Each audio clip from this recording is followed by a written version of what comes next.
What's up, it's your boy Super Mario 1990 coming at you with a Space Jam A New Legacy review. This is spoiler free, by the way, so you ain't gotta worry about like, ooh, don't say that, I ain't seen the movie yet. Spoiler free. I will let you know this right off though. The first Space Jam is far superior to this one. I'm sorry. This one not even close. Honestly, like judging from the trailers, I thought it was gonna be pretty good, like maybe close to the first one. Like I never thought it would be better than the first one. Maybe at best it could probably be just as good, but when I saw the movie, it paled in comparison. LeBron James acting was terrible. I mean, look, Michael Jordan wasn't no Academy Award winner either. His acting was horrible too in the first one, but I felt like in the first Space Jam, there was like enough aspects of the film that helped overshadow his bad acting. Not to the point where you couldn't tell he was a bad actor, but to the point where it didn't bother you as much. But with this movie, things just aren't executed well, and then LeBron's wooden acting just makes it all the much more worse. It's like, it's just bad. And I honestly had expectations for LeBron in this film.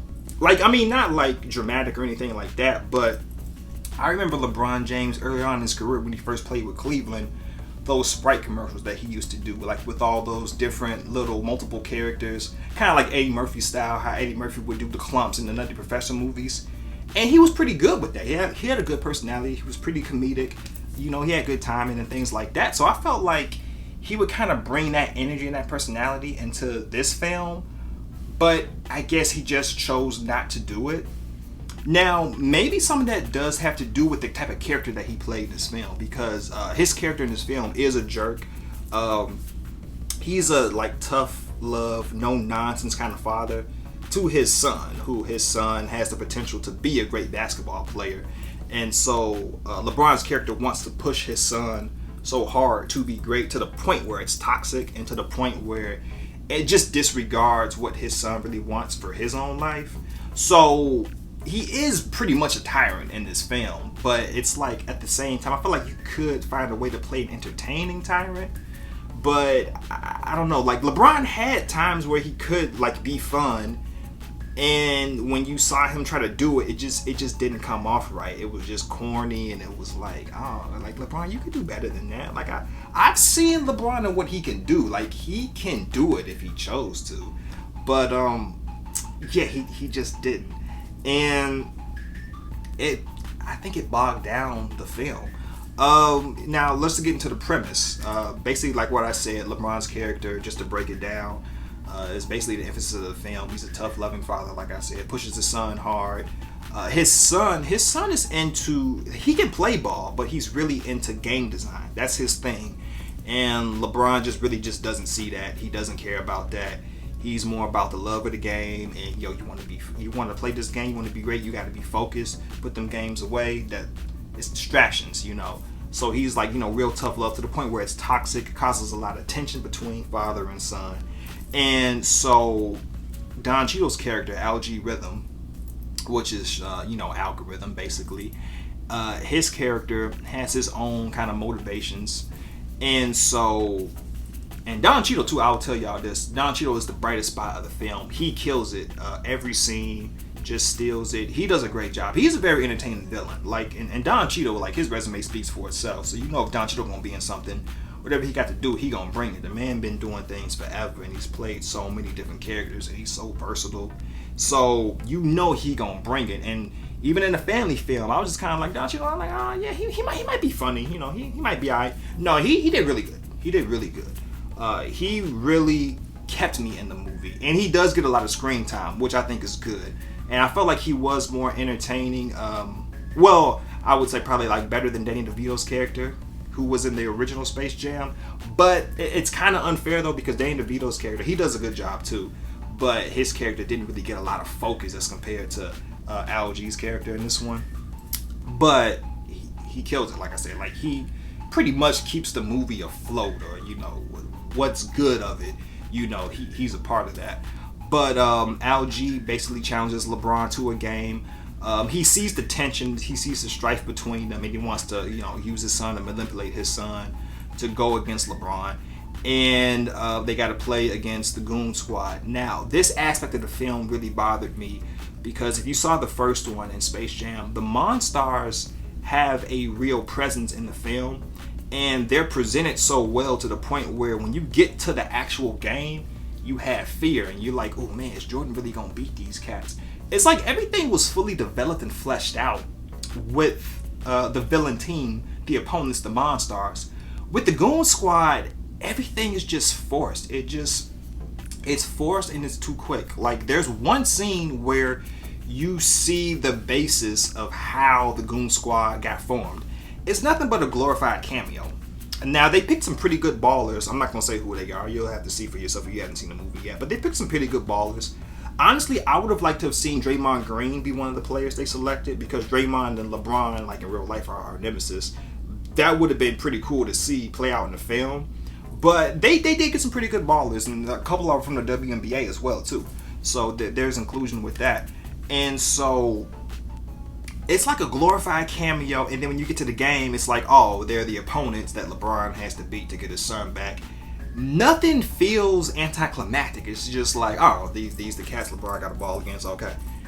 They don't set it up well at all. They just rush through it and force them in there. And I felt like that's something they should have emphasized more on. It would have made the game, when you got to the game, it would have made it a lot better, and it would have created a lot more tension. It was just kind of like, oh, here's the game. Okay, let's see if LeBron can beat these cats. It wasn't as good as how the first Space Jam did it. But what happens is when LG challenges LeBron, basically LeBron gets sent down to Toon World. Bugs Bunny's by himself. And this kind of like an Avengers kind of thing. They're assembling the whole team. So Bugs Bunny had not contacted his people in a while. So he had to go to like all these different worlds. And that's when the WB, they use all their IP. Like, they use things like The Matrix. They use things like, Harry Potter and all these other like films. And it's actually pretty fun how they like recruit everybody. When you get to Lola Bunny, there's like a Wonder Woman kind of thing going on, which I really enjoyed a lot of. And so that's pretty much like a bulk section, is getting the Looney Tunes squad back, and then LeBron trying to train them and play with them, trying to teach them the game of basketball to help them beat the Goon Squad. The crazy thing is, unlike Michael Jordan in the first film, Michael Jordan knew who he was going to play against. LeBron kind of doesn't. He just knows he has to challenge LG's team. He doesn't even know who he's going up against. He's just so busy trying to recruit the players and trying to help them, play ball. And then before you know it, you get to the game, which to me was crazy. When they got to the game, and I feel like the actual game, which is, the main event, but I felt like the game, they got to it a little too fast. I wasn't expecting it. I'm like, oh, wait, we're about to play the game already? And I felt like the game is nearly like half of the movie.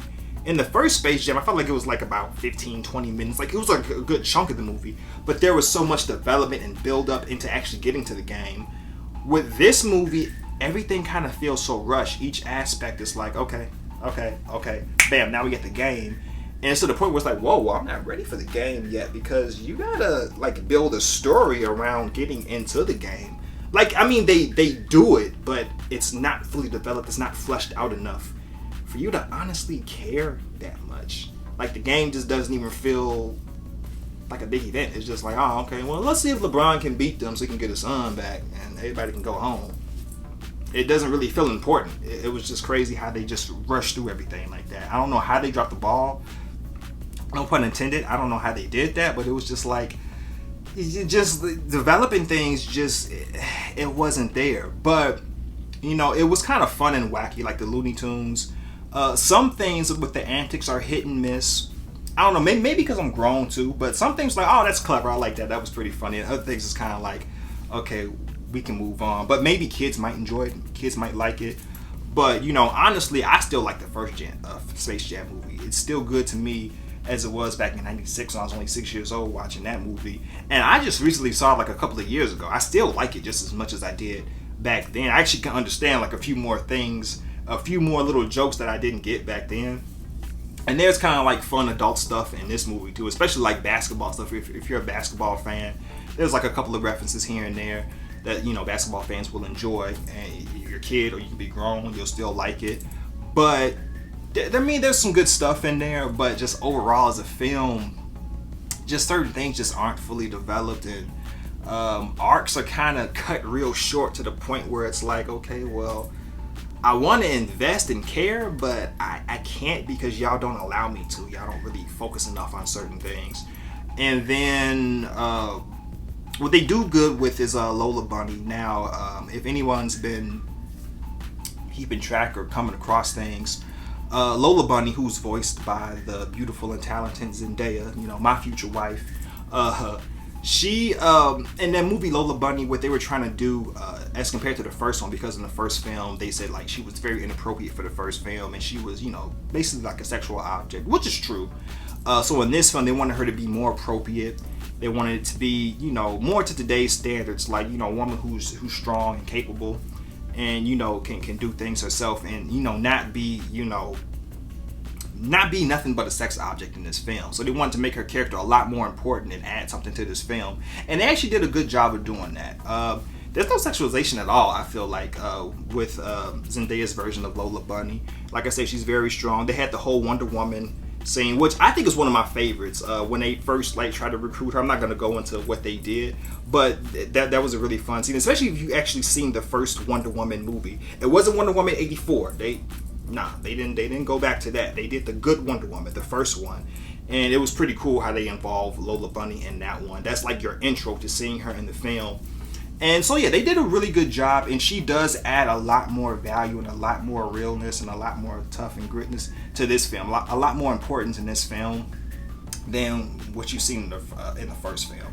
And the only thing though, I wish they would have gave her a few more scenes though, because I remember when I saw the trailer, it was like, oh, Lola Bunny, but I didn't know at the time when I saw the trailer that Zendaya was doing her voice, because I didn't hear Lola Bunny speak. They just showed her. I'm like, oh, they're gonna bring Lola back.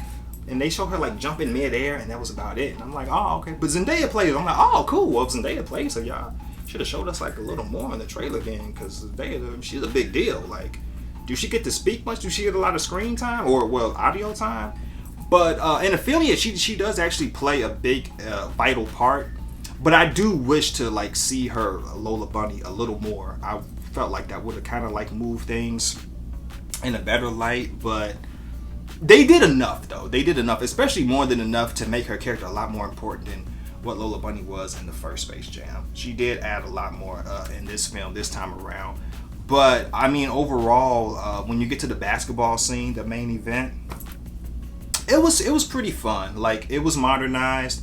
What they did with the game, it was kind of like the neon lights and the graphics were real cool. The CGI, I liked all of that. They had all these, WBIP characters sitting around in the crowd. I wish they would have did something though. They should have did a little more. There were references here and there, but nothing much. But it was kind of funny. If you paid close enough attention to when they were showing people's reactions, if you look close enough, you might see characters that you grew up off of. Oh, that's so and so right there, so and so. Oh, look at this person right here. But they didn't really do much besides just having them in the background. But they could have did some fun things here and there, I felt like. But they just really, they didn't aim for that. But the whole basketball scene, it was pretty good. It was kind of fun. It was if you're especially a fan of those old school basketball arcade type of games, that's kind of how they were playing. These crazy cool points, getting 100-point buckets, high flying boosts, things like that. They was doing a lot of crazy stuff because LG, when he sucked them into the Toonverse, it was basically a version of LeBron's characters, his son, his game that he built. They were kind of inside the game that he built, basically. And so that's what the basketball game was pretty much based off of. And like I said, the Goon Squad that they just forced in there, I mean, I don't know. It was nothing like how they did the Bond Stars. And now I see why the trailer, they didn't put a lot of emphasis on them, because it really wasn't. How it wasn't a trailer is how it is in the movie. They're just put in there to be LeBron's opponents. They're just put in there to be a obstacle for him to overcome. And that's really it. And they do it in the most bare bones way possible.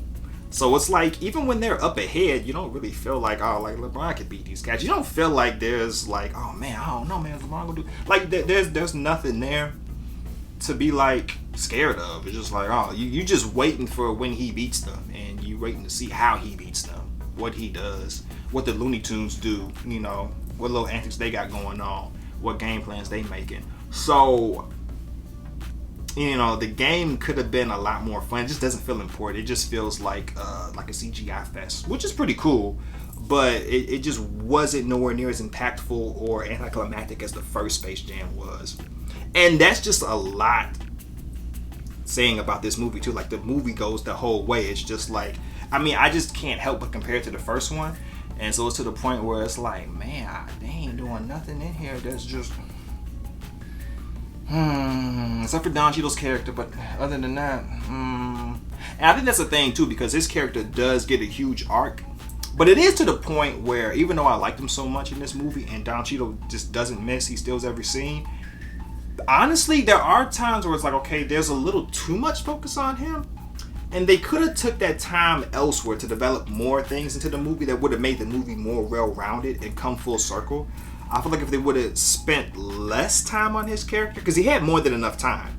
So to the point where he was just getting bonus time. It's like with that bonus time spent towards Don Cheadle's algae rhythm, it could have been spent toward more fleshing the movie out, fleshing certain characters out, fleshing certain arcs, certain characters, certain dynamics, you know, just certain scenes, or, you know, giving Lola Bunny a little more time. That time could have been spent elsewhere to just make the movie come full circle and actually be better. It definitely could have been spent on actually introducing the Goon Squad, because the first Space Jam movie does really good. Like I said, in this film, it feels like there's this rush to get to the game. Like, they do things, but at the same time, everything goes so fast, and before you know it, bam, here's the game. In the first Space Jam, everything is just fleshed out. It's like, okay, you get Jordan's character, you get his life, as a kid, you get what he grew into, then you get the whole Looney Tune thing, you get the villain, you know, he wants more attractions or whatever, you know, no one's really coming to see what he's got going on, so he challenges the Looney Tunes to a game. And then the monsters, they're real puny, small. The Looney Tunes like, man, we'll whoop y'all. We'll sweep the floor with y'all. And then they're like, okay, you know what? We're going to take talent from the NBA. And then they get into, you know, them taking talent from, you know, Patrick Ewing, Muggsy Bogues, all these great players, you know, back at that time, Larry Johnson, them. And so now they're these big, huge monsters. And Bugs Bunny looking like, oh, man, well, we ain't going to beat these cats like that. Who we going to get? That's how they recruit Michael Jordan. And then Jordan is sucked into the Looney Tune world. And now he's looking like he's trying to figure out, like, what's that fish out of water? What's happening? What's all this? Now, how do I adjust and, you know, build these players to be great, you know, basketball players beating this squad? And then not LeBron, Jordan gets to actually see who he's going up against. That's what bothered me in this film. LeBron doesn't get to see who he's going up against until the actual game starts. And I think that took a lot out of the movie. It's like, oh, okay. Because Jordan knew how to game plan against his opponent. Like, okay, these the cats. All right, okay. There was tension built right there when they was like teasing and taunting him. So Jordan looking like, oh, okay, so that's why I got a queen. Okay, so this is what we gonna do, y'all. And in this film, you don't get that. It's kind of rushed. It's kind of like, here's LeBron, here's the court. Oh yeah, here's the people we got to go against, by the way. Oh, them? Oh man, how are we gonna do this? It was too fast. And it's like the first Space Jam, they take their time getting to things. And then when they get to the game is like, I felt like the game wasn't that long. It was like, as far as how the whole movie goes, it was like 20, 25 minutes maybe in the first Space Jam. Because everything was built up to the point where everything was well-rounded. So when you got to the game, it was like, okay, whew, you was excited. This one is, you're just rushing. It's like, oh, you don't know what to expect. You don't know what to get. And you don't really kind of know what's going on. Like, you know enough of what's going on, but it's like, I wish we had more before we got to the game. And then the game just takes up the bulk of the movie. So it just, the pacing of it was just off. You know, it's a lot of things and a lot of things as far as development, execution that just didn't go well. And yeah, overall, man, I gave the movie a 6 out of 10. Now I went to IMDb. I mess with IMDb, man. I mess with it religiously, and I saw it I saw it on HBO Max, and they gave the movie a 3.8 on IMDb, which is terrible, because IMDb, they is critical on you. Like, I went to see what the first Space Jam did. The first Space Jam actually got a 6.5. Which is, that's actually decent for IMDb and how they do things. I mean, that's lower than average if you look at the number, of course. But for IMDb, they're very critical. So I'm surprised Space Jam actually got 6.5. I would have thought, you know, as opposed to IMDb standards, Space Jam would have got like a 5.4, 5.3 or something. but they got a 6.5. And you'll see like really good movies, really like great movies, like movies like Inception or Matrix. They'll be like in the high eights, like 8.9, 8.7, something like that, right? So that's what the really good movies are doing. So IMDb, like I say, is critical, but 3.8, that's like one of the worst grades I've seen. And so I gave it, it's a 6 out of 10 to me, but I gave it a 7 just to kind of like increase the averages, because they go by, you know, people who sign in and vote and everything. And so I'm like, man, that's terrible. But at the same time too, it's only been out for a couple of days, so that number can grow. At the same time, that number actually can drop too, because it's based off of people's votes, and the more people who see it, the more people who might vote or whatever. So you don't know what it's gonna do now, but last I saw it was 3.8 the first day, and I'm like, man, that's tough. That's rough. Like, I mean, like, I was disappointed in the movie, but it don't deserve to be getting hit hard like that. But I'm actually curious to see, like, in a month or so now, like, what that number might rise or fall to, or if it's gonna stay, because it's all about averages. But I'm like, man, that's pretty bad though. That's like, I want to see if they can get to at least like a 5.0. For IMDb, that's really bad too, but it's not worse than 3.8. It's like, you know, having a student with an F in the last part of the semester trying to work his way up to a D minus. I mean, you ain't gonna pass the class, but at least you ain't gonna fail either. But yeah, it's pretty rough, y'all. But yeah, like I said, that's my take on it. It was, I felt like it was, at best, it was mediocre. It did have potential. They just didn't reach it. They just didn't execute well.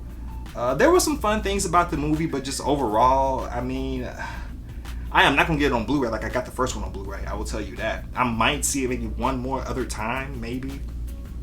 But other than that, it's just like, yeah, I was very disappointed, man. I thought it was gonna be pretty good, just from the trailer, but I was disappointed. And yeah, man, just let me know how y'all feeling about the movie.